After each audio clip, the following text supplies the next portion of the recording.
affecting the lesions here. So as far as horse is concerned, we normally go for these 4 techniques. One is a flash. We normally call it as fast localized abdominal sonography in horses, and then complete abdominal ultrasound, जहाँ पे हम पूरे abdomen का ultrasound करते हैं left और right side का, और एक हम प्रोब को ट्रांसरेक्टल डालते हैं जिसे हम ट्रांसरेक्टल अल्ट्रासाउंड कहते हैं. And the other one is a translumbar ultrasound technique, जो basically kidneys के लिए हम basically use करते हैं. That is on the either side of the spine, that is the translumbar technique. तो सबसे ज़्यादा जो use होती हैं वो 2 techniques use होती हैं. One is flash, इसको हम fast भी कहते हैं, और दूसरा है complete abdominal ultrasound. So this is the equipment you are using. I know you have a beautiful equipment also. Similar transportable machine is there. And you require a linear transducer also, microconvex also, and curved array also. And you can see that the frequency is 2.5 to 10 megahertz and 3.1 to 8.8 megahertz, 2.7 to 8 megahertz. Since the animal is large, you need a slightly lower frequency. So high frequency का equine sonography में सिर्फ और सिर्फ musculoskeletal का काम है, जहाँ पे आप tendons etc. को या musculoskeletal region को आप वो करते हैं. As far as abdominal ultrasonography is concerned, you require a machine of a lower frequency. So these are the transducers. This is a linear transducer, and this is the micro convex here, and this is the phased array also. Sometimes we use for making the window also. The other machine I'm using is a Sonocyte machine. It is also a Doppler machine, and it has a rectal probe and a linear transducer. So this is a kind of a linear rectal transducer. You have this, I have seen this, and this is a linear transducer having frequency 5 to 10. So this we can carry to the OPD also. Otherwise, you can, for the transportable machines, there is a slight problem that they cannot be taken out or cannot be moved out of the clinics. So as far as the anatomy concerned, my very dear friend, Dr. Arun, he always precedes my lecture, and we have kind of a silent understanding that, you're going to tell these, viewers about the anatomy. So he very beautifully always, gives a nice view of the and account of the equine abdominal anatomy. I am here more concerned about the sonographic anatomy here. So this is the right side of the horse. We call it as a right hemi-abdomen here. So number 1 is a cecum here. If you move here, this is a number 2, right dorsal colon, right? Number 3 is a right ventral colon towards the right side, right? And then 4 is a right kidney here, right? 5 is a descending duodenum here, and 6 is a larger area which is covered by the liver. So these are the organs in situ when the horse is standing, और आप transducer रखते हैं बाहर से, तो आपको topographic location के हिसाब से ये वाली ऑर्गन्स नॉर्मली एनकाउंटर करेंगी. और इन्हीं ऑर्गन्स को मैं आगे विस्तार से जो है वो मैं डिस्क्राइब करूंगा कि आपने कहां पे ट्रांसड्यूसर रखना है, कैसे स्कैनिंग करनी है और कैसे ऑर्गन को डिटेक्ट करना है. And if you talk of the left hemi abdomen, अब लेफ्ट साइड का आपको पता है कि पार्ट ऑफ अ लिवर, थोड़ा सा लिवर का पार्ट जो है वो towards the right side because it is on the rib cage like this. So major of the liver is towards the right side, but the left lobe, it comes here, a very small, right? Then second is a stomach here. This is a stomach here, right? And then number 3 is a spleen here. Number 4 towards the left side is a left dorsal colon here, right? Or ventral side mein left ventral colon here, right? The major portion of the flank is covered. The lower flank has a jejunum, number 6. And you slightly go up, you will always find a descending colon here. And then up, you'll find a left kidney here. So this is a general topographic anatomy, when the horse is standing and you've removed the muscle and what you're looking for inside is placed in such a view. So preparation of animal, this is a technique developed by Busoni, and we have also worked on this technique. The difference between the two techniques, flash and the complete abdominal ultrasound, is that with a flash, we have to decide in 10 to 12 minutes that whether we have to go for a surgery or a medical management. Okay, so it requires simply making a window, scanning there, and deciding that whether we have to go for medical management or the surgical management. Complete abdominal ultrasound में आपको शेव करना पड़ेगा area को, which is bit time consuming. So where we are going to scan here. So 7 windows are made.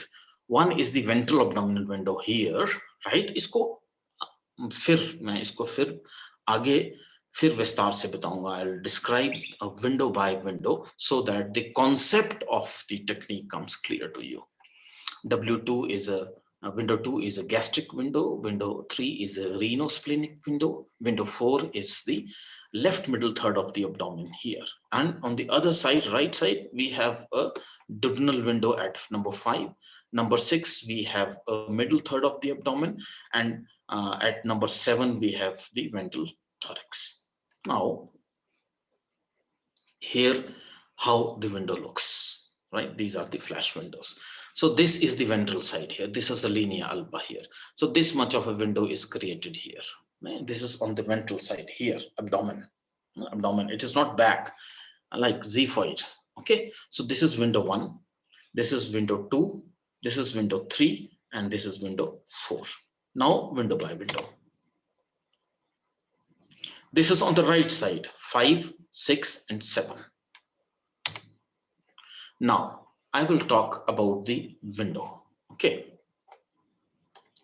Now, window 1 is a scanning area which is on the ventral midline. Here, down, yahan pe, ventral midline, okay? Then organs visualized here would be sternal flexure, cecum, left ventral colon, and small intestines. Okay, that is occasionally also, but majorly you will find the left ventral colon and the sternal flexor. So यहाँ पे pathologies identify होंगी आपको free fluid. Always remember that there are 2 conditions. In all kind of the abdominal conditions, whether it is, if it is a strangulated condition or जहाँ पे blood supply या vascular, tree animal का compromise हो रहा है, वहां पे हमेशा there is a effusion in the cavity. Always remember this. Abdominal cavity में effusion हो जाएगा और उस effusion को हम free fluid कहते हैं. Normally peritoneal fluid is there, but excessive of the free fluid indicates that there's something wrong going with the abdomen, either with the organ or with the vascular tree here. अब देखते हैं कि इसको आपने scan कैसे करना है. This is how you are going to scan. This is how you are going to scan. Okay, from cranial to caudal. From cranial to caudal. So pathologies यहाँ पे scan करने पे आपको free fluid मिलेगा. Abnormal cecal or large intestine contents मिलेंगे. Abnormal SI loops मिलेंगे. Small intestine के loops मिलेंगे. तो majorly हम यहाँ से सबसे पहले free fluid को detect करने की कोशिश करते हैं. Okay, this is window 1. Now this is the imaging highlights. You can see window 1 के ऊपर हमने देखिए इस हॉर्स को हमने window 1 पे स्कैन किया है यहाँ पे, है ना. So यहाँ पे this is a imaging. This is a view of a right. This is how a right ventral colon looks. This is how a right ventral colon looks. You can see the colonic wall here, right? So this is horses में याद रखिएगा कि intra-abdominal fat या subcutaneous fat बहुत होता है ना. कभी आपने सिजेरियन किया हो और आप उसे आपने लेटाया हो और आप वेंट्रल इंसिशन दें तो स्किन कटता है. स्किन कटने के बाद you find lot of fat which comes out. Even when you open the abdomen, you find lot of yellow fat within. So fat pad is one of the consideration. Don't get confused with all these things. इस fat में कोई movement नहीं होगी. यहाँ पे जो intestine की organ है जिसको हम राइट वेंट्रल कोलोन बोलते हैं, इसमें हमेशा पेरिस्टाल्टिक मूवमेंट होगी. आपकी कुछ चीजें आसान बनाने के लिए मैंने यहाँ पे स्कीमेटिक रिप्रेजेंटेशन बनाई है. You can see this is the schematic representation. Okay. Now here, so you can see here, no, this is the ventral side here. This is the ventral side here. Okay, and here, you know, this is the organ. This is the right ventral column. This is how, you know, you see the movement here, but you don't find the fluid here. So this is a horse which was presented to you, presented to us, was having a problem, and we tried to find the, you know, the fluid inside here. So movement में आपको पता लगता है. The clip is not playing. I don't know why the clip is not playing. आपको clip में हल्का सा free fluid आएगा. Oh yeah, just a minute. Okay, fine. Now this is a slide. You can see here. ये देखिए, ये left ventral column है, right? This is the column here, and you can find a free fluid here, right? This is a free fluid here, or free fluid में यहाँ पे you can find a fibrin. This is an abnormal finding. This is an abnormal finding. Fluid ज़्यादा नहीं होना चाहिए. Fluid move करना चाहिए with the movement of the intestine. लेकिन अगर फ्लूइड मूव भी कर रहा है, क्वांटिटी भी ज्यादा लग रही है और उसमें फाइब्रिन भी है, that means there is a strangulated obstruction, right? So this gives you indication about the pathology here. You can aspirate the peritoneal fluid, go for its test also. You can see the color also. If it is strangulated, it is eye colored. If it is normal, it is straw colored. Then window 2 here, right? Now this is a scanning at the area between the 9th to 12th middle third. 9th to 12th of the intercostal spaces, 9th से 12th तक, right? अब number 2 वाली window के ऊपर सबसे major 2 organs हैं, stomach and the spleen, right? और stomach और स्प्लीन को हम जब भी एग्जामिन कर रहे हैं तो हम gastric distension, you know, sometimes ulcers are also seen when it is open. आप स्टमक की बाउंड्री को देखेंगे, या गैस्ट्रिक इम्पैक्शन या स्प्लेनिक मैसेस, ये दो, इस 4 तरह की पैथोलॉजीज जो हैं वो आपको यहाँ पे मिलेंगी. और इसे कैसे देखें, कैसे स्कैन करेंगे? Here look, this is the stomach here, this is the spleen here. How your 9th to 12th के intercostal space में how you're going to scan? Look at here, this is. So earlier it was cranial to caudal, but आप किसी भी organ को हमेशा ultrasound का एक, you know, fundamental होता है, फैनिंग करते हैं. You move. So in horses, you move from cranial side to caudal and from the dorsal side to the ventral side. तो यहाँ पे आपको पता लग रहा है कि आपने इसको कैसे मूव किया. So whole of the stomach and the spleen and its association with both, you know, the association of the stomach with the spleen could easily be, you know, scanned. Okay. Now this is a picture जो हमने अपने यहाँ पे postmortem करके ली है, and we have just tried to show the association of the stomach with the spleen here. This is the colon here. So यहाँ पे देखिए, ये स्टमक है और ये स्प्लीन है. कैसे इन सिटू ये दोनों ऑर्गन होंगे, राइट? इस तरह से होंगे जब आप स्कैन करेंगे. They are like this. Okay, always remember this. Stomach, spleen, और ये देखिए थोड़ा सा पोर्शन आपको कैप्सुला एडिपोसा में दिख रहा है. This capsula adiposa is the kidneys. Okay. So look at here. Now आपने पीछे स्टमक और स्प्लीन पे ट्रांसड्यूसर रखा और यहाँ पे आपको ये स्टमक दिख रहा है और ये स्प्लीन दिख रही है, राइट? और आप इसकी वॉल की थिकनेस को मेजर कर लेंगे. हर वॉल की थिकनेस जो है वो स्टैंडर्डाइज्ड होती है. गैस्ट्राइटिस है, राइट, या इन्फ्लेमेटरी चेंजेस हैं, या गैस्ट्रिक बॉट्स हैं, तो आपको स्टमक की लाइनिंग जो है वो थिकेंड मिलेगी. ओके, वो थिकेंड मिलेगी. और आप स्प्लीन का एसोसिएशन स्टमक के साथ हमेशा याद रखिए, क्योंकि आगे जब मैं नेफ्रो स्प्लीनिक एंट्रैपमेंट के बारे में बताऊंगा तब ये पोजीशन जो है ये आपको दोबारा से याद करनी पड़ेगी. So window 3 is here. So window 3 is, it is the left parallel lumbar fossa or left flank, right? 16th to 17th ICS. Number 3 के ऊपर आपको स्प्लीन और लेफ्ट किडनी दिखेंगी, जैसा मैंने आपको पहले बताया। और नंबर 3 एक ऐसी विंडो है जो एक हॉर्स में बहुत कॉमन कंडीशन होती है, रीनोस्प्लेनिक एंट्रैपमेंट, इसके बारे में बताती है। जब left dorsal displacement of colon हो जाए और यहीं से आप किडनी को भी स्कैन करते हैं और नेफ्रोलिथ भी डिटेक्ट करते हैं और नेफ्राइटिस को भी डिलिनिएट करते हैं, राइट? अब कैसे स्कैन करेंगे, आइए देखते हैं। This is how you scan from dorsal to ventral side. Again, from dorsal to ventral side. Okay. अब देखिए एसोसिएशन स्प्लीन और किडनी का, राइट? स्प्लीन और किडनी का. Now this is a work of one of my student. This is MVSC work, जिसमें हमने almost we created of the hill horses, जिसमें हमने almost एक sonographic anatomy create की है animal की. Okay, and this is how it looks. Just look at this, left kidney and spleen, and just appreciate here.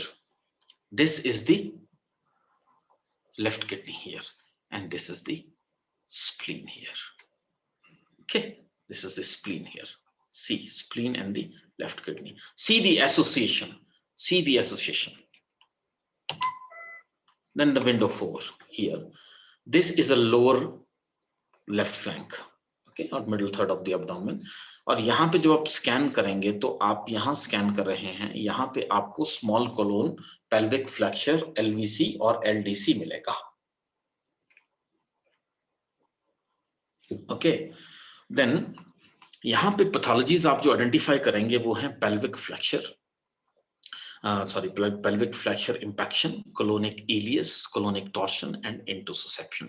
ये site है जहां पे आपको मोस्टली इंटेस्टाइन की प्योर पैथोलॉजीज जो है यहाँ से डायग्नोज हो पाती हैं.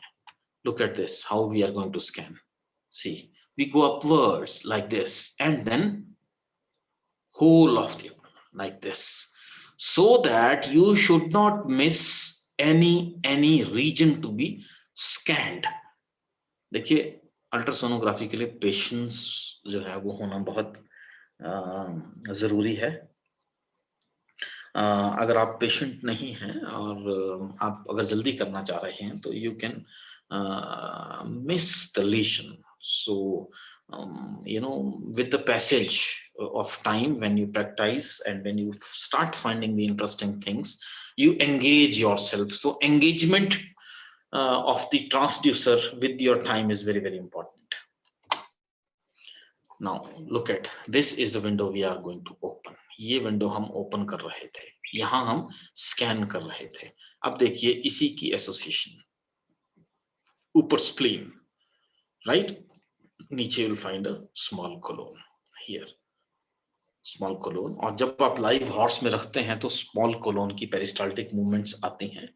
और ये याद रखिए, मैं आपको इस स्टेज पे कंफ्यूज नहीं करना चाह रहा हूं कि हर ऑर्गन की नॉर्मल मूवमेंट्स टेक्स्ट बुक्स में डिफाइंड हैं, हर ऑर्गन की वॉल की थिकनेस टेक्स्ट बुक में डिफाइंड है. और हम अगर कोई पैथोलॉजी आइडेंटिफाई कर रहे हैं तो सिर्फ और सिर्फ ये देखकर कि वॉल की थिकनेस है कि नहीं, उसमें फ्लूइड है कि नहीं, या उसकी पोजीशन चेंज हो गई है नहीं, या उसकी association with the other organs change हो गई है नहीं, ये हम नॉर्मली अल्ट्रासाउंड में देखते हैं. Look at here. Now this is a view of the spleen with the small colon here. You can see the bowel lumen here. These are the small intestines. These are small intestines here, right? This is at the left parallel lumbar fossa. You can see this. Okay. Now window 5, that's on the right side. That's on the right side. So scanning area is the middle third of right 14th and 15th ICS. यहाँ पे, right? So 5 number पे जब आप करेंगे तो आपको duodenum, liver और right dorsal colon यानी कि RDC मिलेगा. और जब आप इसे स्कैन करेंगे तो ऐसे स्कैन करेंगे, again like this. This is how it is to be scanned. तो यहाँ पे as you know that right side most of the intestine is towards the right side. तो आपको SI lesions, small intestine lesions, strangulations, nephritis जो है वो इस region में आपको मिलेगा. Okay, and this is how the association looks. I told you major portion of the liver is on the right side. This is the liver here, right? And this you can see here. If I take it from here, okay, the pen here, you can see this organ here. This is the descending duodenum here. Okay, this is the descending duodenum here. Okay, then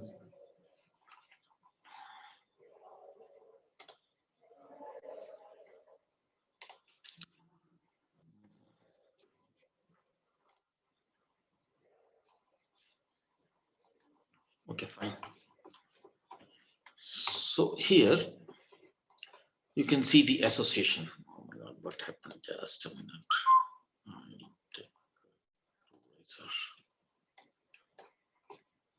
Okay, fine. So here you can see this is the liver here, right? This is the liver here. और ये distended duodenum है. This is the duodenum here. This is the duodenum here.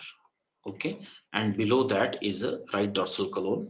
और right dorsal colon की आपको या intestines, the major intestines की आपको सिर्फ wall दिखती है because there is a mucosal gas interface.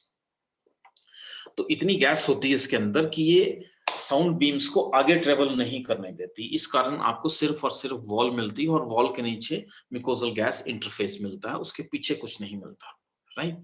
सो यहाँ पे आप डिस्टेंडेड डुडेनम को देखिए, यहाँ पे अपने ट्रांसड्यूसर को कुछ देर रखिए तो आपको डुडेनल मूवमेंट्स जो है वो मिल जाएंगी और आप ये जस्टिफाई कर सकते हैं कि डुडेनम की मोटिलिटी जो है वो ठीक है, हाइपर है या एमोटाइल है, and which is also very common in horses.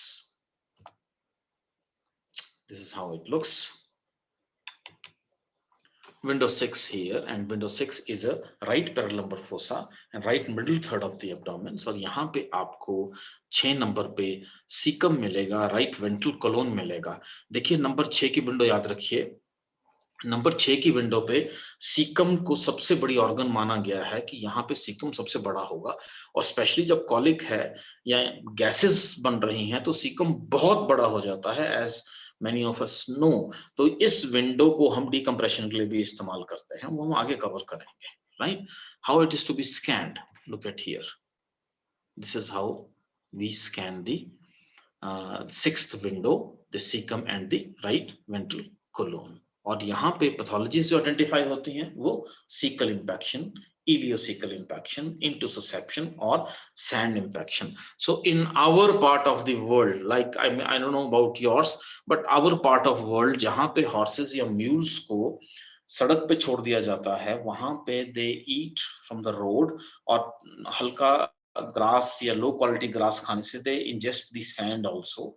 और सैंड कोलिक बड़ा कॉमन है इसमें, तो इस ऑर्गन से आपको सैंड कोलिक क्लियर होता है कि the presence of the sluggish movement of the right ventral colon and the cecum, and you find a sprinkling, glaring material inside which looks like or which gives an impression of the sand. Now this is cecum here. You can see this is the cecum here. And this is how it looks. Again, never confuse fat. This is the fat, right? And this is the cecal wall thickness here.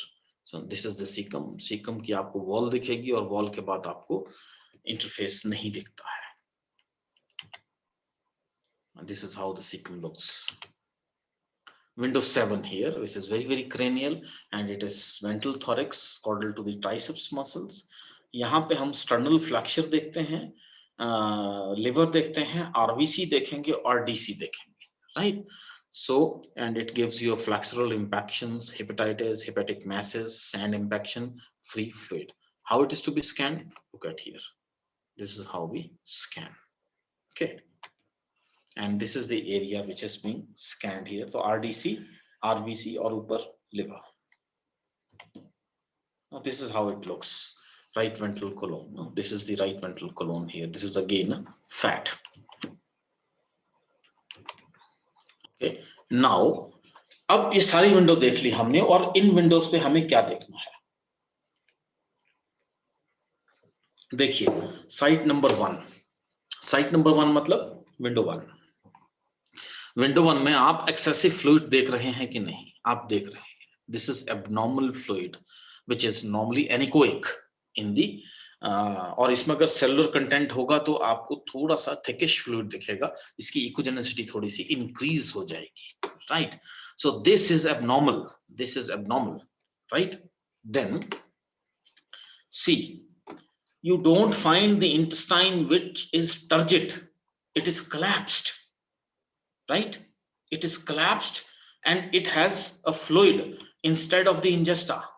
Instead of the ingesta, it has a fluid. See here, 1 2 3.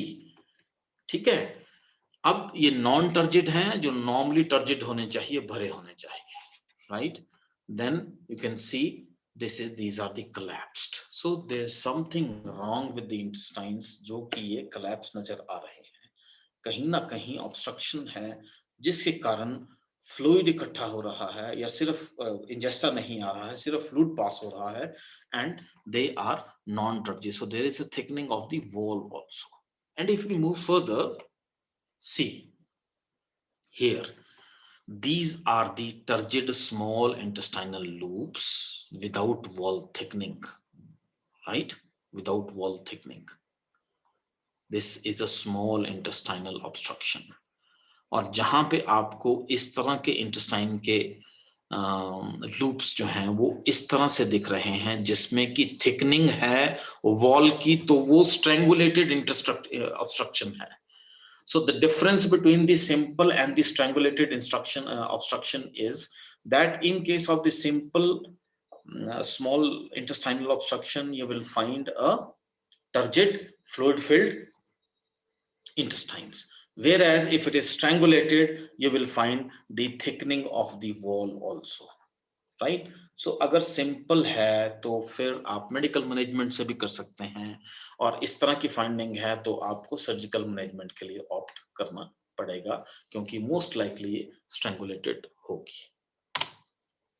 अब देखिए कि spleen है ना, this is site 3, splenorenal window with nephrosplenic entrapment. होता क्या है normally कि आपको स्प्लीन के साथ यहाँ पे किडनी मिलती है या किडनी आप देखते हैं, राइट?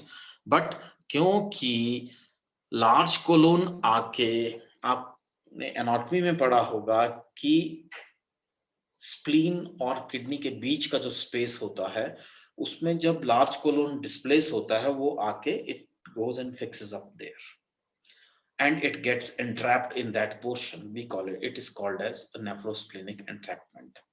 तो विंडो 3 के ऊपर जब आप स्कैन करेंगे और आपको स्प्लीन मिल रही है लेकिन किडनी नहीं मिल रही है, instead you are finding a colon here which has gone way beyond the level of the spleen and just obscuring the view of the kidney. It is a nephrosplenic entrapment. Right, it is like a balloon. ये gas बन गई, जब entrapped हो जाएगा तो gas release नहीं होगी, gas accumulate होती रहेगी. इन 1 or 2 केसेस नॉर्मली सर्जरी भी करते हैं नेफ्रोस्प्लेनिक केसेस को, आप ऑपरेट भी करते हैं, but the 2 cases which I have managed is simply by the rolling. We rolled the animal and the struck entrapment got cleared. We again took the an animal past feces, the pain and the colicky signs, they reduced. Okay, so that is one of the consideration you should always keep in mind before directly or straight away opting for the surgical management. So preparation of the complete abdominal ultrasound, and that was the flash, right? तो flash में आपको चीजें clear हो गई. flash में आप क्या देखेंगे? आप accumulation of fluid देखेंगे, thickening देखेंगे, intestinal wall की movement देखेंगे उसकी, right? And then you will also see the collapsed हैं या turgid हैं या उनकी wall का क्या ratio है, fibrin present है कि नहीं. अगर इस तरह की चीजें मिल रही हैं तो स्ट्रैंगुलेटेड होगी, और अगर नहीं है तो मेडिकली मैनेज हो जाएगी, right? But then it is not only the ultrasound which is going to decide whether to go to surgery or medical management. Other combination of the things which Dr. Arun might have told, and bit of that I'll also cover. उस base पे आप decide करते हैं कि हमें medically manage करना है कि नहीं. जब आप कंप्लीट अब्डोमिनल अल्ट्रासाउंड करते हैं तो हिप टू ऑलिक्रेनोन देखते हैं आप. Okay, I may not overshoot the time.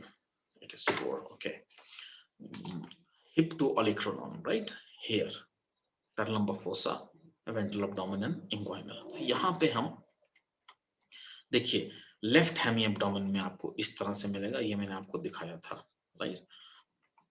एक ग्लास हॉर्स करके सॉफ्टवेयर है, वो काफी लोगों ने डाउनलोड किया है. जिस आदमी को भी हॉर्सेस में आपने देखना है उसे ग्लास हॉर्स जरूर पढ़ना चाहिए. उसमें कुछ एक स्कीमेटिक रिप्रेजेंटेशंस हैं जो कई चीजें आपको क्लियर करती हैं.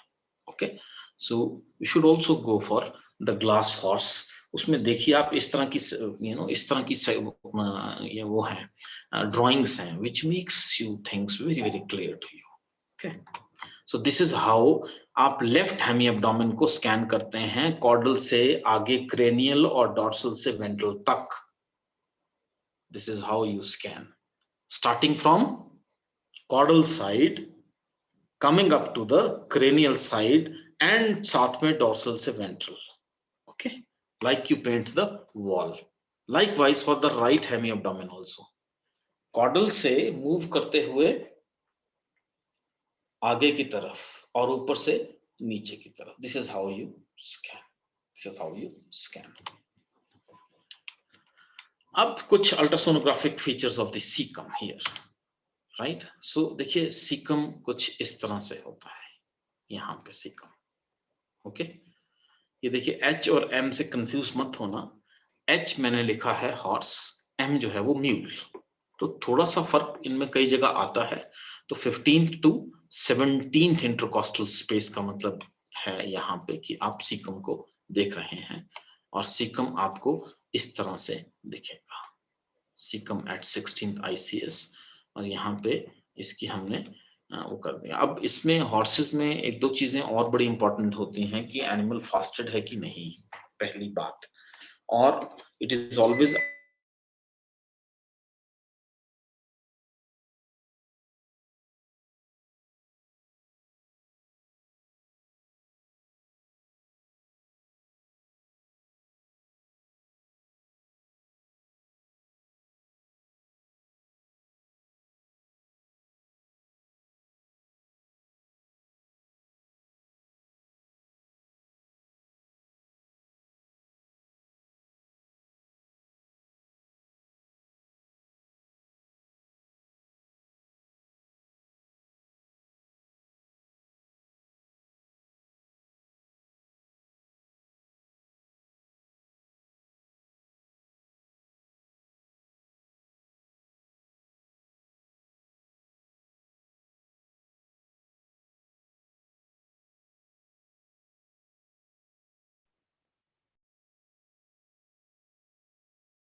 So there is some technical issue. Dr. Adarsh will join soon in a few minutes.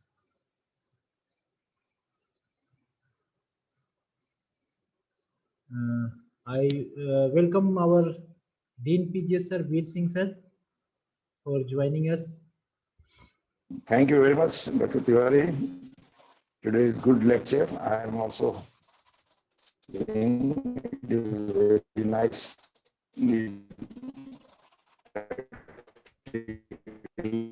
demonstration. So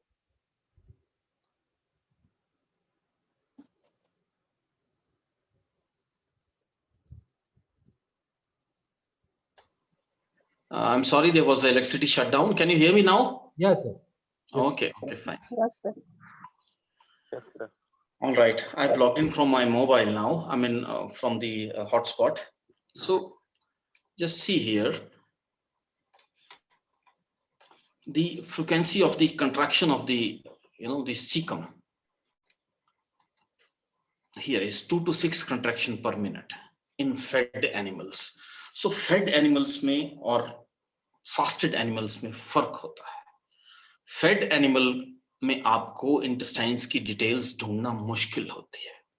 इसीलिए हम कहते हैं कि अगर आप हॉर्स को स्कैनिंग के लिए ला रहे हैं तो आप उसको एक बार प्रगेट या लग्जेट कर दीजिए, so that the gases within the intestinal alimentary tract should not interfere in your examination. That is one of the shortcoming of the equine abdominal sonography. But then I again say that your patience is the first thing. Okay. So you can see the cecum here at the 16th ICS.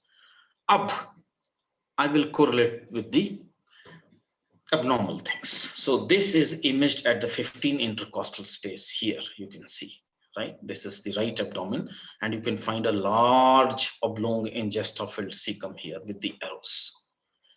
अब इसकी movement नहीं है. This viscus is extended cranially up to the paralumbar fossa, right? Plus आपको इस तरह का lumen मिल रहा है जो कि फ्लूइड फिल्ड है, और within lumen you find that this is something which is very very hyper echoic, right, and it is not going beyond. So this is nothing but this is some intraluminal mass here, because in ultrasonography पे हम ये नहीं बोलेंगे कि ये रस्सी है या जूट है या पॉलिथिन है. आप हमेशा SOL बोलते हैं, स्पेस ऑक्यूपाइंग लीजन बोलते हैं, या फिर आप मैस बोल दीजिए उसको कि ये मैस है इंट्राल्यूमिनल. सो देखिए यहाँ पे ये है और इसके क्रेनियली फ्लूइड इकट्ठा हो गया, और ये सीकम जो है ये कंप्लीट विस्कस घड़े की तरह हो गया और इसकी मूवमेंट खत्म हो गई. अब इसकी मूवमेंट खत्म हो गई तो आप मान लीजिए कि there is a caecal impaction. It has to be drained, it has to be treated, right. Then talking about the RDC, right dorsal colon here. ये right dorsal colon है, यहाँ पे right dorsal colon है 6 to 14 intercostal space पे, right. अब देखिए, this is how it looks, this how it looks. This is the right dorsal colon. ये ingesta यहाँ पे, ये liver यहाँ पे. So again you can go for the measurement of the thickness. Okay, you can go for the measurement of the thickness है. और यहाँ पे आप बड़ा अगर इसको जूम भी करके देखेंगे आपके उसमें, तो you can identify the wall here. Wall की अबनॉर्मलिटी जो है वो इंटेस्टाइनल अब्डोमिनल अल्ट्रासाउंड से बहुत अच्छे ढंग से पता लगती है. अब देखिए, coming here back, this is a colon and this is the colonic torsion. Why it is torsion? First thing is, I should not find an excessive fluid. I'm finding a peritoneal effusion here. And second, the thickness of the wall. Just see here the thickness of the wall. It has increased. और thickness increase होने के साथ you can see water logging inside. There is a water logging here. This water logging is nothing but this is hampered venous drainage because of the torsion. So thickening with a lot of fluid inside tells you that they can be torsion. They can be torsion, and the surgical management can be opted for. Then the right ventral colon. Here is the right ventral colon. जो नीचे होगा वो ventral होगा, और right side होगा तो right ventral होगा. जो ऊपर होगा वो dorsal होगा, और जो right side होगा वो right dorsal colon होगा. Now, this is how the right ventral colon it looks like.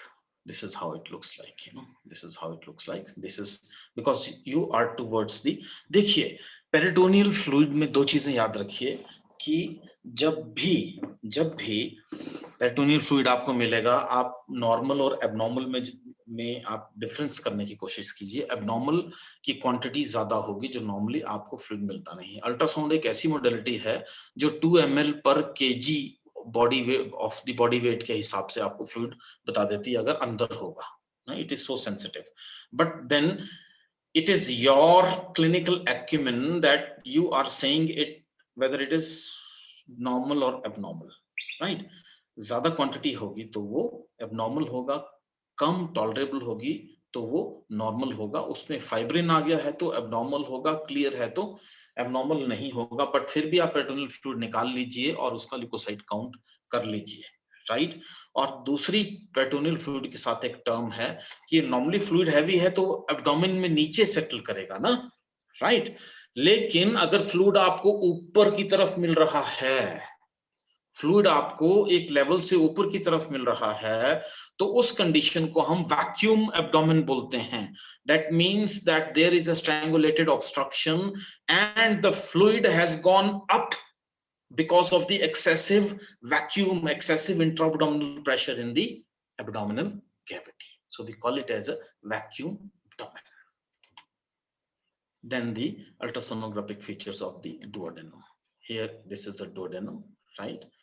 I'll go further. This is how a normal duodenum looks like. This is the duodenum here, beautifully looking here. Or for the PG students, I should say that they should see at 16th to 10th, 17th intercostal space. यहाँ पे सबसे clear दिखती है ये in association with the liver. Okay. अब this is again a duodenum here, right? So it is a partially collapsed duodenum here. अब देखिए आप, this is a duodenum. Fluid इसमें भरा हुआ है, wall double walled है, यहाँ पे ऑलमोस्ट कोलैप्स हो रही है और यहाँ पे कितनी इन्फ्लेमेशन और थिकनिंग है इस रीजन की.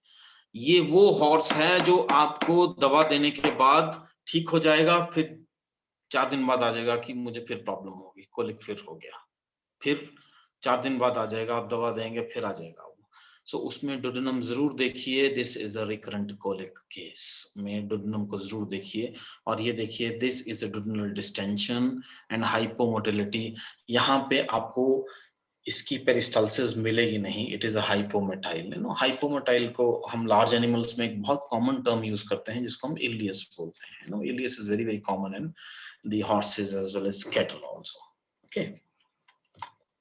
Then the stomach. And stomach is on the left side. It looks like this. Okay. So this is how the stomach wall looks like here. अब stomach की association मैंने आपको बताई थी spleen के साथ here. Okay. So you can find specks of the feed and seen floating inside the stomach.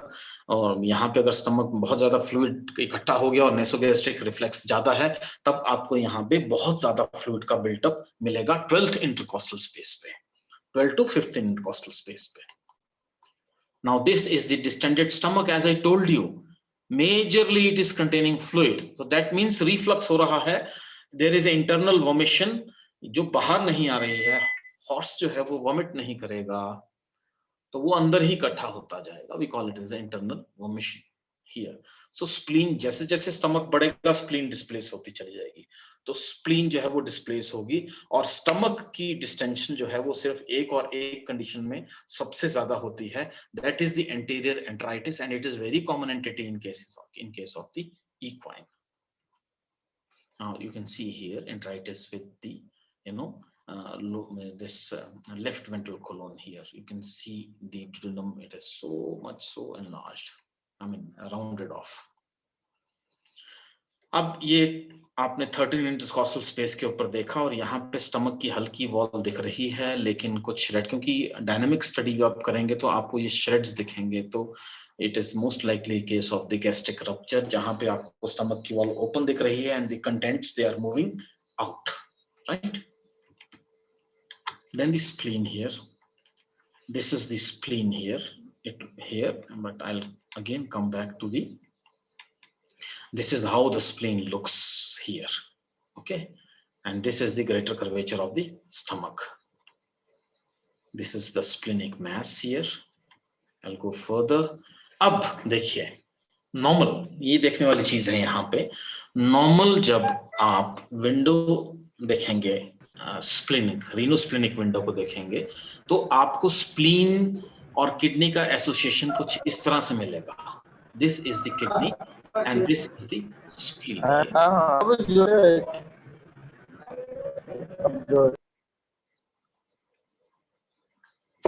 This is the spleen here and the kidney. This is a normal association at the renosplenic window. But अगर left ventral colon जो है वो ऊपर आके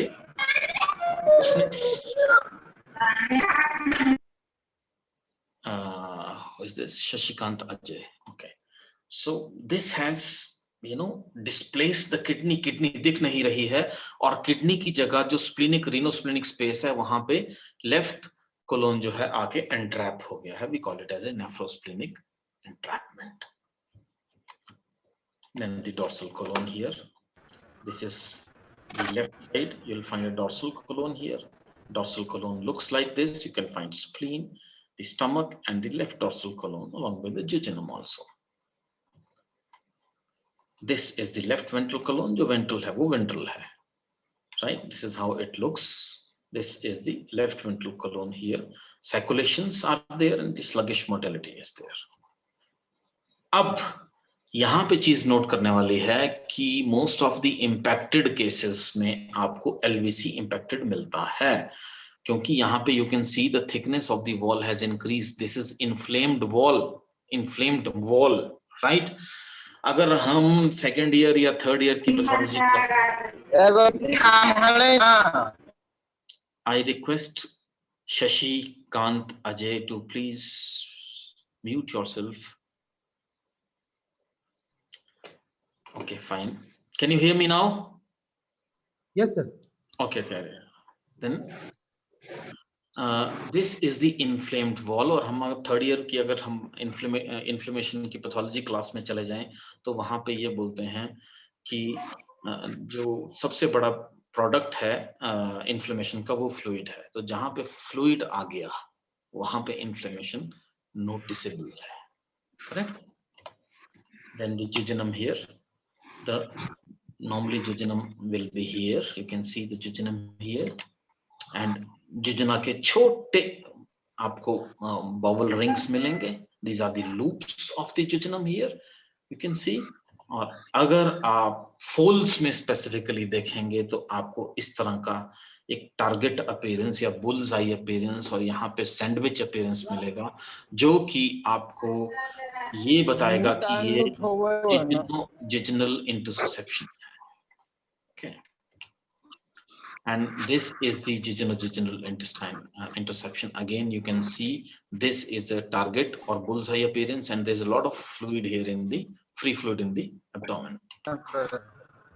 Up strangulated.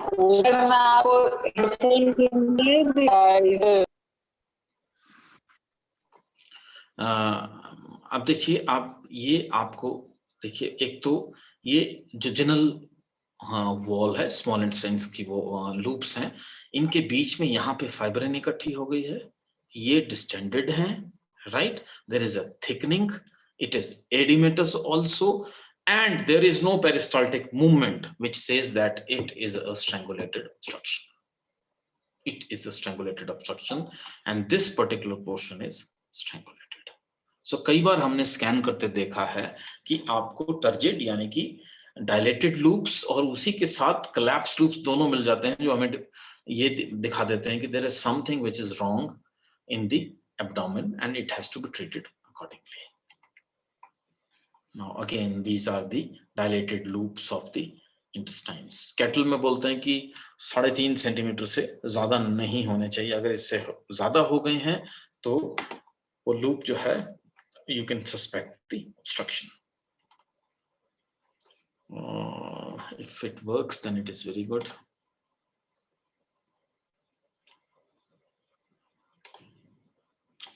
The clip, yeah, it is working. Yeah, great. See, this is a churning movement. This is a churning movement, which you normally find in the obstruction. ये आगे जा रहा है और फिर पीछे आ रहा है. This is, you know, it is coming back. It is coming back. Here also, you can see the movement in the intestines. So this is the obstruction where you find excessive churning movement.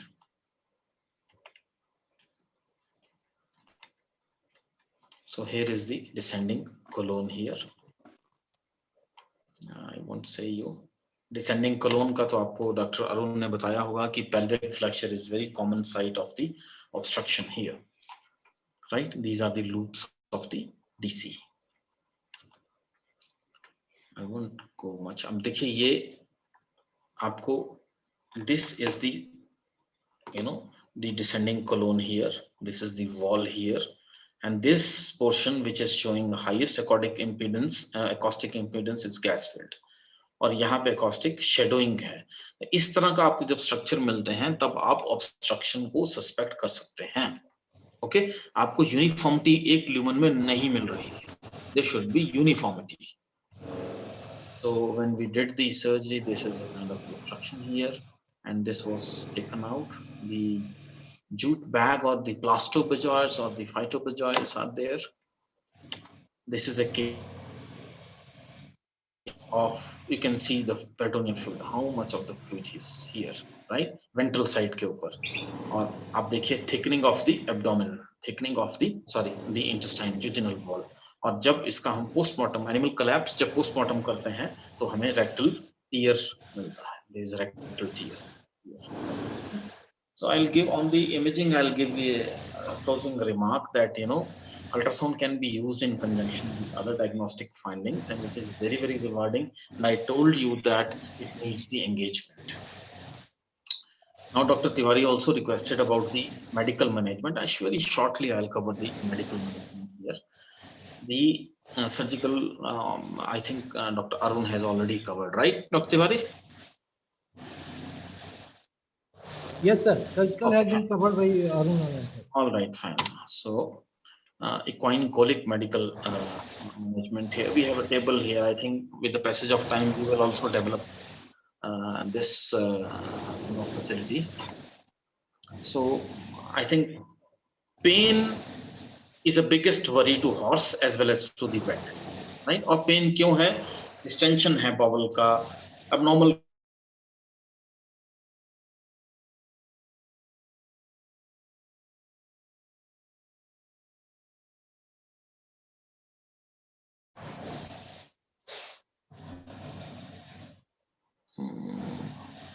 okay. Then more seriously, the interference with its blood supply. अब ये आपको head digging flank में मिलती है, इस तरह के science आपको मिलते हैं, इस तरह की रोलिंग आपको मिलती है, राइट? साइंस ऑफ कॉलिक में पॉइंट द ग्राउंड, स्वेटिंग हो जाएगी, बेली को देखेगा, रेस्टलेसनेस है, लैक ऑफ एपेटाइट है, स्टैंपिंग करेगा बार बार, लाइंग डाउन करेगा बार बार. सीरियस साइंस जो हैं, और कोलिक और कॉलिक के सीरियस साइंस को आप जरूर आइडेंटिफाई करिए. लाइंग डाउन और रोलिंग वन, और उसकी शॉर्टनेस ऑफ ब्रेथ हो गया है, शैलो ब्रीदिंग हो गई है, एनिमल एक्सेसिवली स्वेट कर रहा है, ग्रोन कर रहा है, राइट? और एब्डोमेन जो है वो एब्नॉर्मली स्वेल कर गया है. These are the serious science of the horse colic, right? I won't cover the types of the colic, but mainly obstructive colic जो है वो पेल्विक फ्लेक्चर इंफेक्शन से, लार्ज राउंड वर्म्स या एंटेरोलिथ से होते हैं. ओके, नाउ मेडिकल मैनेजमेंट के लिए कैंडिडेट आपने कौन सा चुनना है? एक जिसमें जर्नल बिहेवियर जो अलर्ट और रिस्पॉन्सिव हो, पेन उसकी माइल्ड टू मॉडरेट हो, एब्डोमिनल डिस्टेंशन भी माइल्ड टू मॉडरेट हो, सीवियर ना हो, रेस्पिरेटरी डिस्ट्रेस ना हो, हार्ट रेट 60 से नीचे हो, mucus membrane pink and moist हो. ये देखिए एक स्ट्रैंगुलेटेड ऑब्स्ट्रक्शन का केस है जिसमें कि हाईली कंजेस्टेड म्यूकस मेम्ब्रेन मिल रही है, राइट? और जीपीटी यानी कि जिंजिवल परफ्यूजन टाइम या गम परफ्यूजन टाइम जो है वो लेस देन 2 सेकेंड्स है, राइट? उसके साथ साथ जब आप बार्बोरेगमाई या इंटेस्टाइनल मोटिलिटी आप देख रहे हैं तो आपको एक्टिवनेस के साउंड्स आ रहे हैं. पर रेक्टल में आपको नथिंग एबनॉर्मल डिटेक्टेड जो कि स्ट्रैंगुलेशन की तरफ इशारा कर रहा हो नाम नहीं मिल रहा है. और जब आप नेजोगैस्ट्रिक ट्यूब डालें तो आप में या तो इफ उसमें रिफ्लक्स ना मिले या 2 लीटर से कम मिले. पेरिटोनियल फ्लूइड जब आप निकालें तो वो नॉर्मल स्ट्रॉ कलर्ड हो, उसका पीसीवी 45 से कम हो, टोटल प्रोटीन अगर पॉसिबल है तो 5 to 8, और लैक्टेट अगर पॉसिबल है तो less than 2 millimole per litre, इससे ज्यादा होगा तो that means there is anaerobic metabolism. अब ये साइंस है, ये सारी चीजें हैं जो कि हमें सबसे पहले मेडिकल मैनेजमेंट को डिसाइड करने की कोशिश करती हैं। Then we go for the ultrasound. Ultrasound से काफी चीजें क्लियर हो जाती हैं। अब मेडिकल मैनेजमेंट जो हम कैसे करेंगे,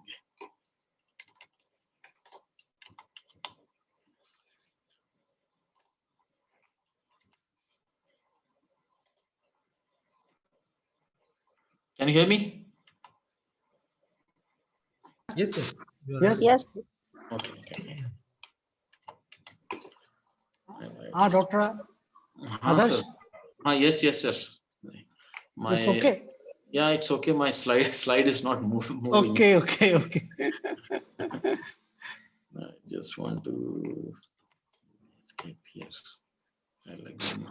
Yeah.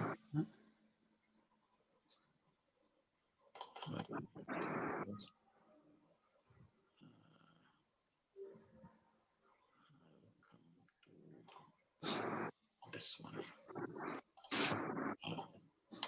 Right. अब हम कैसे करेंगे? सबसे पहले हम एज ए वेट जब आप डील करते हैं तो सबसे पहले आपको एनाल्जेसिक का ख्याल आता है मन में कि आपने कौन सा एनाल्जेसिक देना है। See, flunixin meglumine is my first choice here, so I give it with this dose। और याद रखिए कि flunixin meglumine जो है वो आप 12 hourly दे सकते हैं। This is NSAID। अब बात आती है पेन मैनेजमेंट की। इसके बाद तो ज़ाराजिन इज माय सेकंड चॉइस। ये आप 0.3 to 0.5 मिलीग्राम पर केजी के साथ दे सकते हैं pro re nata. That means as per needed, as per requirement. नहीं हो रहा तो आप और दे दीजिए, या कुछ टाइम के बाद आप इसको रिपीट कर सकते हैं। और ब्यूटारफेनॉल अगर अवेलेबल है, क्योंकि ह्यूमंस का ब्यूटारफेनॉल है उसकी क्वांटिटी थोड़ी ज्यादा हो जाती है, तो आप ब्यूटारफेनॉल, और याद रखिए ब्यूटारफेनॉल ऑफ काउंटर मेडिकेशन है। It is although a scheduled drug, but narcotic category में नहीं है, तो आपको मिल जाता है ये मार्केट में। ठीक है, तो आप एक्सप्लोर कर सकते हैं ये पॉसिबिलिटी। और डोज है इसकी 0.025 to 0.05 मिलीग्राम पर KG. This is one of my favourite जो हम ही लोग यूज कर रहे हैं। ये ह्यूमन में एक ड्रग आती है लॉक्सिकार्ड लिग्नोकेन हाइड्रोक्लोराइड की। नॉर्मली वेट प्रैक्टिस में जो लोकल एनेस्थीसिया आता था हम उसी को यूज करते थे, but as you know, as a caution, local anesthesia which is meant for producing a linear infiltration, or the local anesthesia should not be used by the IV। तो ये neon company है, सन pharma है, ये लॉक्सिकार्ड करके drug बनाती है जिसको कि IV दे सकते हैं, और डोज इसकी 1.3 मिलीग्राम पर केजी है सबसे पहले। उसके बाद आप इसको जो है कंटिन्यूस रेट इन्फ्यूजन में आप ये 150 ml का वॉयल है, इसमें भी आप डायरेक्ट भी लगा सकते हैं। 0.05 मिलीग्राम पर केजी पर मिनट का फ्लूइड के साथ ही देना शुरू कर दें। इस ड्रग का फायदा ये है, एक तो ये एनाल्जेसिया मेंटेन करता है, विसरल पेन को कम करता है, और दूसरा this is a prokinetic, compromised gut motility है तो इसकी मोटिलिटी को वो हल्का इंक्रीज करता है। इट इज और minded, it is my experience in horses जहां पे मेडिकली मैनेज कर रहे हैं, वो लिग्नोकेन का बहुत अच्छा बड़ा रोल है इस साइंस में। देन लुब्रिकेंट्स और लेक्सेटिव्स। देखिए लुब्रिकेंट और लेक्सेटिव में my choice is always the paraffin mineral oil. Okay, that is 5 to 10 ml per kg every 12 to 24 hours by the nasogastric tube, right? या फिर इसबगोल साइलम हस्क 1 ग्राम पर KG की dose है, इसको 6 से 8 लीटर पानी में मिलाइए और हर 24 घंटे बाद दे सकते हैं आप through nasogastric tube. DSS dioctyl sodium succinate I have never used, so I'm not in a position to tell about this, but they say that it can be used at 10 to 50 milligram per kg. DSS is not available, so I've not used it. Then magnesium sulfate, Epsom salt, सब जगह मिलता है।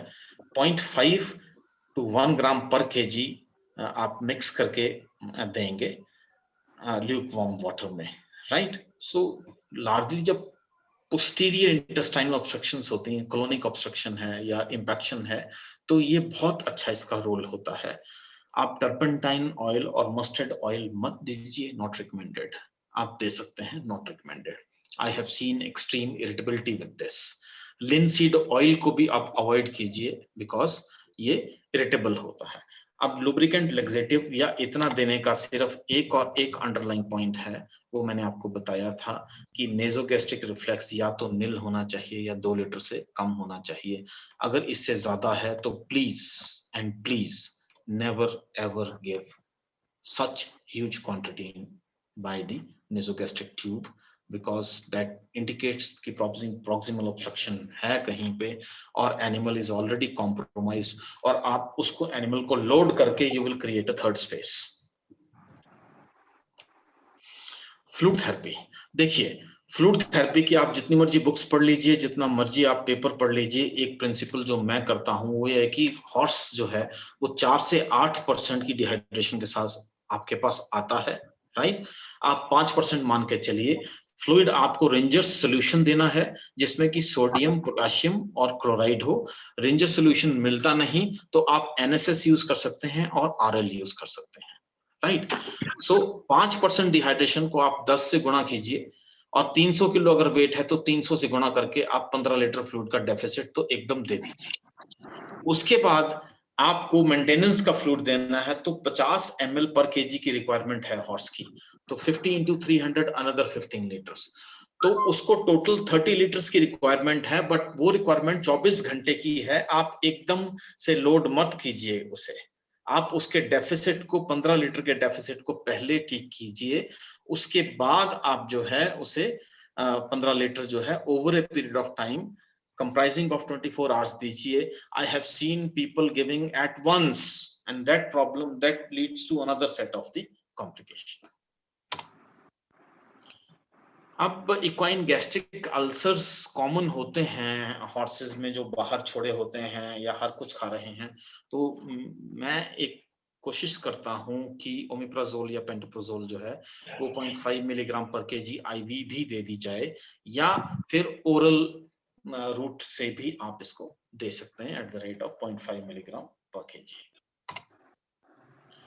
ट्रोक्राइजेशन, ये false में बड़ा common आएगा आपको। फ्लैचुलेंट colic आता है, पूरा ड्रम बना हुआ है, राइट साइड आप बीट करते हैं तो it beats like a tympanic sound. This is life threatening and this life threatening is always an emergency procedure. So देखिए आप इसमें 14 गॉज की निडल लेंगे और थोड़ा सा आप सीकम वाली साइड के ऊपर हल्का सा आप टिम्पेनिक विंडो देखेंगे और वहां पे आप जो है 14 गॉज की निडल डालिए और वहां से रिफ्लक्स या डीकंप्रेस कर दीजिए, एनिमल की जान बच जाती है।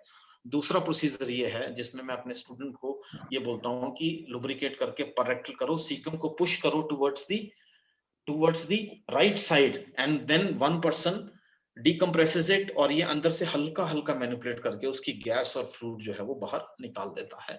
Sometime I have seen animal recover only with this procedure, but आपने बाहर से डाला है तो आपको एक अच्छा एंटीबायोटिक कवर देना जरूरी है जिसमें कि मेट्रोनिडाजोल भी जरूर डालिए। Phenylephrine is also a drug जहां पे देते हैं। I have never used but it is used in a dorsal displacement। मैंने जो आपको बताया कि मुझे रोलिंग और वॉक या थोड़ा जॉग एनिमल को अगर अलर्ट है तो आप करवा दीजिए, तो कई बार डिस्प्लेसमेंट जो है वो खुद ठीक हो जाती है। हर हॉर्स को चाहे वो किसी भी केस के लिए आ रहा है उसकी आप डिवॉर्मिंग की हिस्ट्री लीजिए, उसको फेनबेंडाजोल या आइवरमेक्टिन से आप डिवॉर्म कर दीजिए, आपके पास कोलिक के केसेस आना कम हो जाएंगे।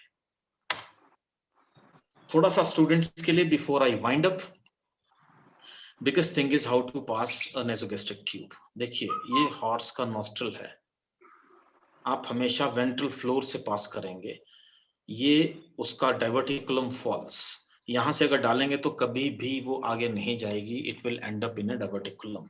तो आप ventral floor towards the medial side use कीजिए और लैटरल साइड भी ना जाइए, लैटरल साइड फिर डाइवर्टिकुलम में चली जाएगी, राइट। तो we call it as a ventral meatus here. अब आपने क्या करना है कि ट्यूब को आप अंदर भेजिए और उसको हल्का slightly move back and fourth move कर, एकदम से ना डालते जाइए कि जा रही है तो एकदम से डाल दो, नो, हल्का बैक एंड फोर्थ मूव करते रहिए और एक तरफ से उसमें ब्लोइंग इट थ्रू, उसको आप बबल क्रिएट करिए थोड़ा सा। देखिए ट्रेकिया जो है वो सॉलिड स्ट्रक्चर है, हॉलो स्ट्रक्चर है। अगर आपकी नेसोगैस्ट्रिक ट्यूब जो है वो बिना प्रेशर के, बिना रेजिस्टेंस के पास होगी तो वो पक्का ट्रेकिया में गई है। और अगर आपकी ट्यूब जाने के लिए रेजिस्टेंस शो कर रही है तो वो इसोफेगस में है, क्योंकि इसोफेगस कोलैप्स्ड स्ट्रक्चर है, right? Okay, and when the tube is in the esophagus, the operator can feel a degree of the resistance I told you. Then, अगर ट्रेकिया में ट्यूब है तो उसका ट्रेकिया जो है वो रटल करेगा। जब आप नेक को फील करेंगे, अगर आपकी नेसोगैस्ट्रिक ट्यूब इसोफेगस में गई है तो आपको नेक में दो हार्ड स्ट्रक्चर मिलेंगे, एक इसोफेगस होगा ट्यूब के साथ और दूसरा ट्रेकिया होगा। अगर आपको सिर्फ एक ही स्ट्रक्चर जो है वो हार्ड मिल रहा है तो आपकी ट्यूब जो है वो ट्रेकिया के अंदर है, राइट? अब आप 100% श्योर होना चाहते हैं कि आपकी ट्यूब कहां पे है, नेसोगैस्ट्रिक ट्यूब कहां पे है, तो आप उसे सबसे पहले आप नापते हैं मुंह से लेके 12वीं रिब तक, ठीक है? आप क्या करिए कि एक आदमी को बोलिए कि आप उस एंड से ब्लो करें, राइट? ब्लो करें और आप 12th इंटरकॉस्टल स्पेस पे, जहां मैंने आपको बताया था स्टमक होता है, वहां पे स्टेथोस्कोप रखिए। जब उस एंड से एयर ब्लो करेंगे तो आपको स्टेथोस्कोप में स्टमक में जाती हुई हवा सुनाई देगी, करेक्ट? और अगर ये ट्रेकिया में है तो जाती हुई हवा सुनाई नहीं देगी, ओके? अगर आपको सुनाई दे गई तो ये स्टमक में है। You can go head with the nasogastric decompression or nasogastric administration of the colic mixture. Okay, now that is there. Well, thank you very much. If you have any question,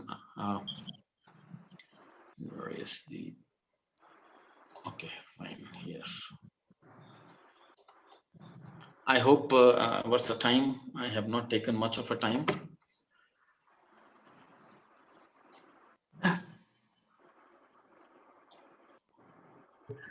Yeah, Dr. Ramesh. Thank you, sir. Queries, just check from queries about the Actually, queries. not a single question Sir, one question from my side, sir. बताइए GD. Yeah, tell me. Good evening, sir. Good evening. Good evening. Sir, some literature says that flunixin, use of flunixin is sometimes not recommended in equine colic pain. देखिए थोड़ा सा इसमें controversy जरूर है, क्योंकि ये NSAID है, ये NSAID है। अगर EGUS है, यानी कि इक्वाइन गैस्ट्रिक अल्सरेशन है, तब तो फ्लुनेक्सिन उसे नुकसान करेगा, करेक्ट? बट मैंने आपको बताया कि आप जब भी एनाल्जेसिक्स इस्तेमाल कर रहे हैं तो उसके साथ आप जो है ओमिप्राजोल या पेंटोप्राजोल जो है वो आप जरूर दे दीजिए। This is one issue.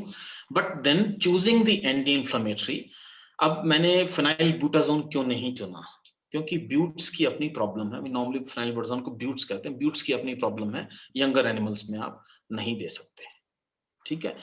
अब मैं एक चीज और ऐड करूंगा कि यंगर एनिमल्स में प्रॉब्लम ज्यादा है बिकॉज दे गॉर्ज अपॉन, लेकिन अगर थोड़े ओल्डर एनिमल में आ रही है तो एक बार कॉलिक का एनिमल जब भी आप एग्जामिन कर रहे हैं, प्लीज उसके टीथ्स को जरूर एग्जामिन कर लीजिए, ओरल कैविटी को एग्जामिन कर लीजिए।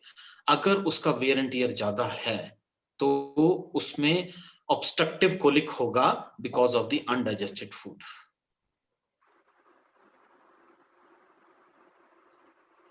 But flunixin can be used.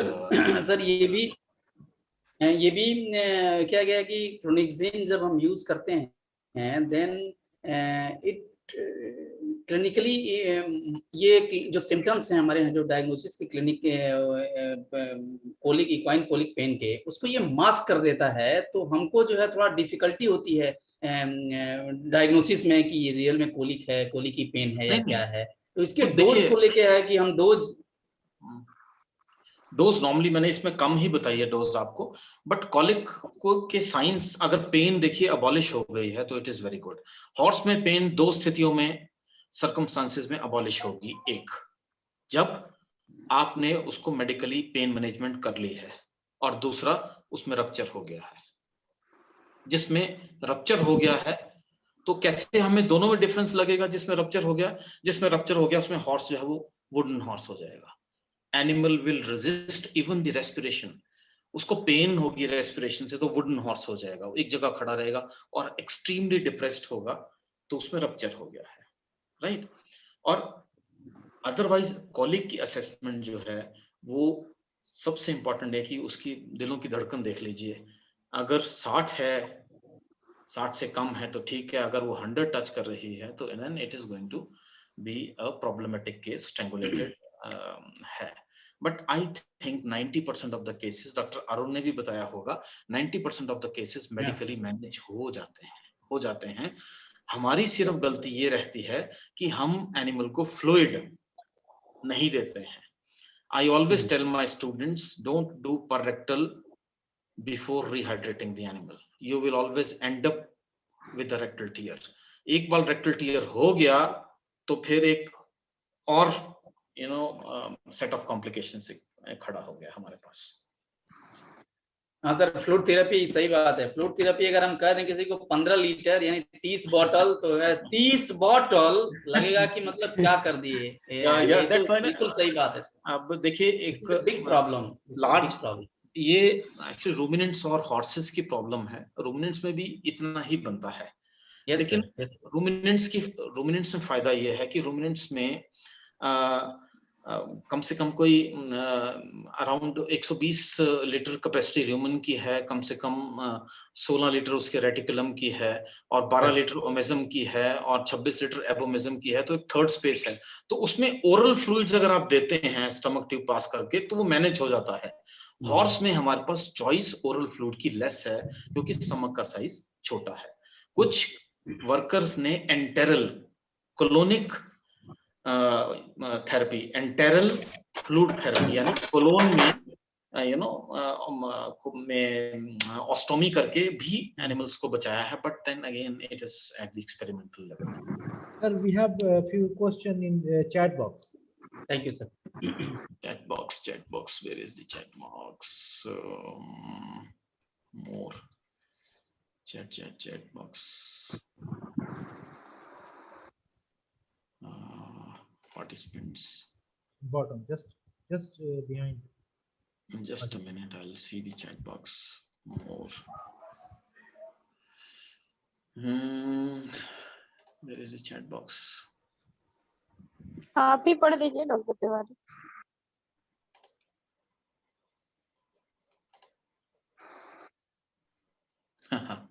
मुझे चैट बॉक्स नहीं मिल रहा. Doctor Tiwari read out the questions. Yes. Mute है आप, म्यूट है.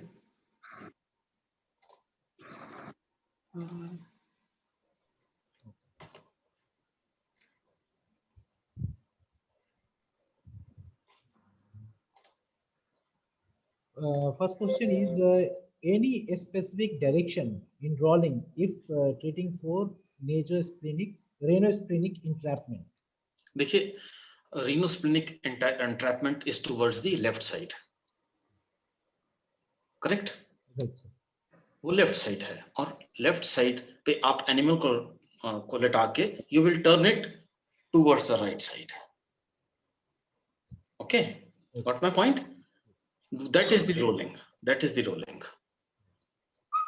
बट ये हमें हमेशा ये देखना है कि जो रीनोस्प्लेनिक एंट्रैपमेंट है वो हमेशा लेफ्ट साइड होती है.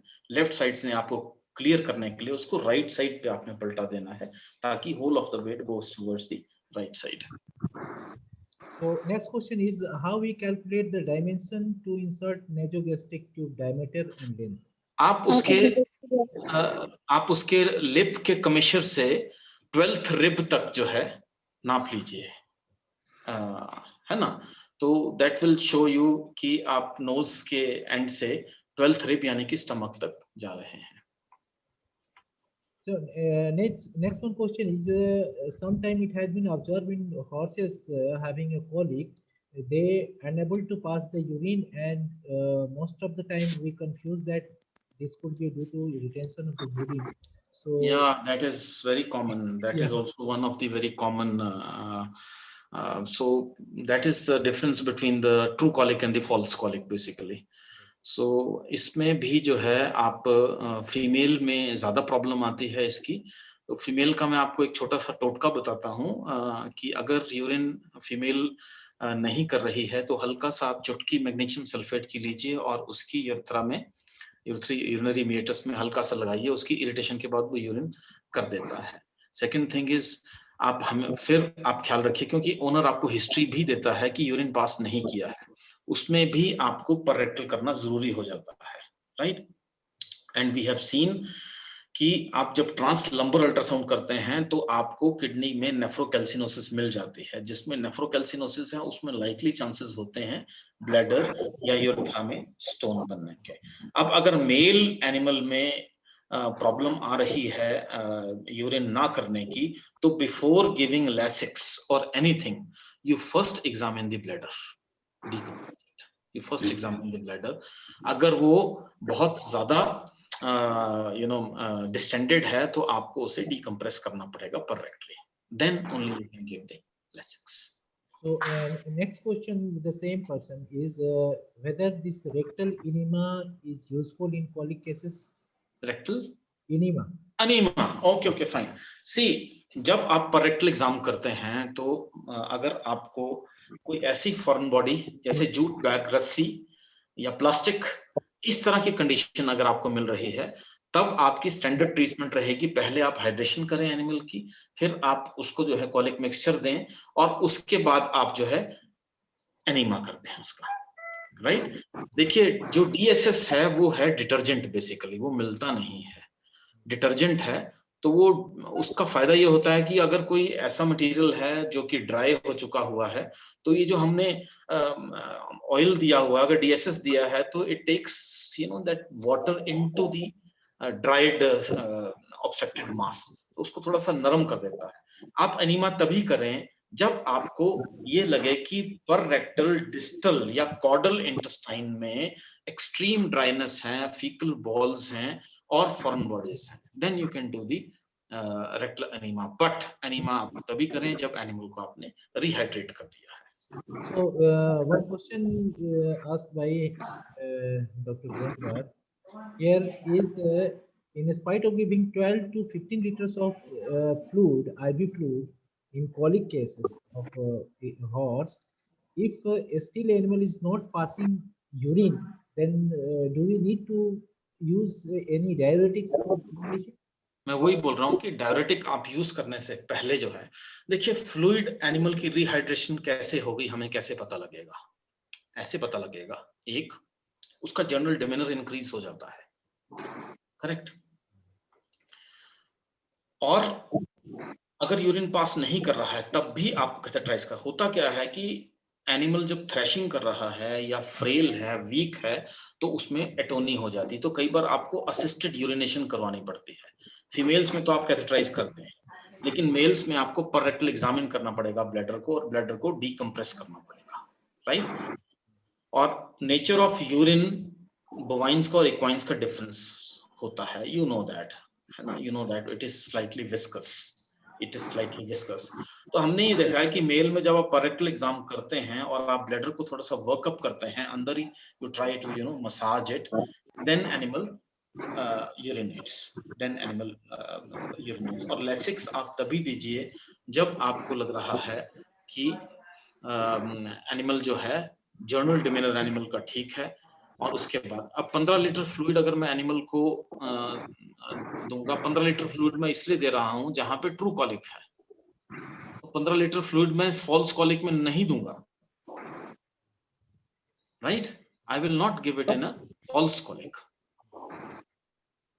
So next, in continuity to this, next question is based on your experience, do you find any difficulty in diagnosis of colic cases by ultrasound in pregnant mare? Yes, pregnant mare में I have never seen cases, but देखिए एक condition pregnant mares में बड़ी common होती है। When I was in Libya, so मेरे पास horses का काम ज़्यादा था वहाँ पे, cats और horses का। तो brood mares में there is a condition called cecal perforation, cecal perforation।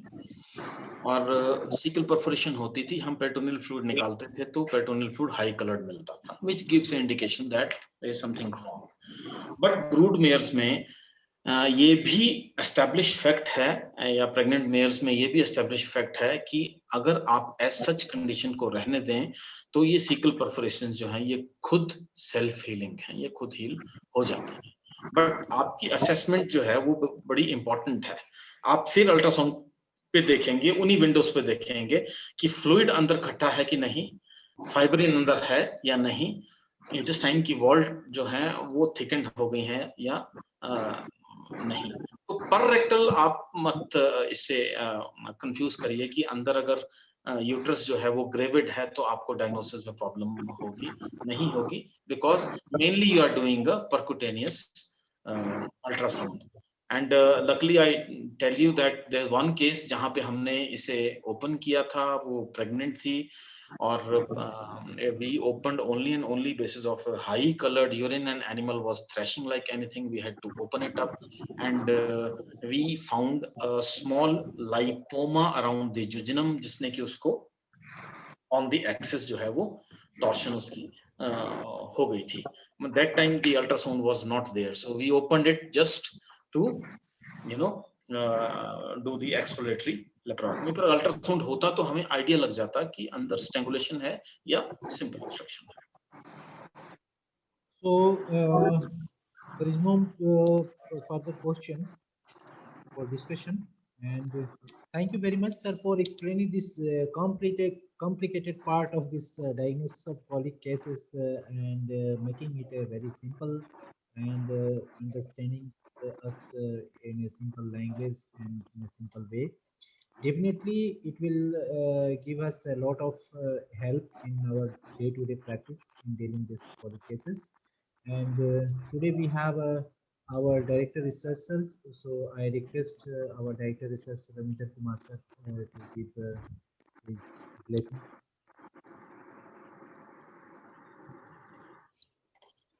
Thank you, Dr. Tiwari. The speaker of the day, Dr. Adarsh Kumar. Yesterday's speaker, Dr. Arun Anand, and our senior colleagues from the faculty, Dr. J.K. Prasad, Dean Postgraduate Studies, Dr. Veer Singh. It has been a very nice experience since yesterday that we have been listening to scientists who have been really involved with these things since long in practice on the equine colic. And as we all are aware that equine colic is a big issue with the equine treatments, and these equines are quite precious animals as and when they come to us. Though their number coming to our clinics is less, but they are important, and incidence of equine colic is quite frequent. So considering that this talk was planned, and in fact yesterday also I was saying Dr. Arun was explaining each and everything in a very simple way, anatomically how the things goes wrong, how to check what is located. And even today Dr. Adarsh again put in very simple way, putting visualizations, pictorial depictions, and the ultrasonographic pictures, explaining one and each and everything as we go on explaining to our students. So I hope this must have been a good learning experience for our students as well as faculty colleagues. So hope you are enriched with these talks, today's deliberations. And our PG students, I will just like to advise them, still if you feel any gap or anything you want to be repeated, first you can check with our teachers over here in the faculty, and still any clarification is required, they can easily get in touch with Dr. Arun or Dr. Adarsh as the case may be, and get you back clarifications. And we can plan the research on these topics. I can see some of our participants from other institutes also. I also welcome them to this talk, and would like to thank Dr. Adarsh Kumar for sparing his valuable time for, of course, we would have liked had he come over to Patna, but we know these are not the time for such a visit, but I'm waiting as soon as the things improve. I'd like to send a good number of faculty members to Palampur for training. In fact, few days back, I was talking to Dr. Tyagi about this. We can depute number of faculty from the clinics as well as other disciplines for training. But let's hope the things improves and our travel normalizes. I'll also advise our other faculty colleagues, especially from the surgery, medicine and gynae who are participating in this webinar, that we can plan some more talks or webinars to selecting similar topics which are of equal importance to one and all. And of course, our colleagues from other institutes who are involved in such deliberations, they'll be really happy to come forth for deliberations. So once again, on behalf of the Basu family, thank you very much, Dr. Adarsh. And Dr. Ramesh, you can also convey my personal thanks to Dr. Arun for his deliberations yesterday. So thank you very much from my side to all the Dr. Adarsh, my faculty colleagues and PG students. Thank you. So, Thank you, sir. sir. Thank you so much. Thank you. Thank you, sir, for encouraging us to arrange this kind of lecture and helping us a lot. So at the last of this session, I request Dr. Bhavna to give a vote of thanks. Dr. Bhavna is here. I can see her. I think she is doing good. She is alumnus of Palampur, and good to see people moving so far and discharging their best of the services. Nice to see you, Bhavna. I think you unmute yourself. Your voice is not clear to me.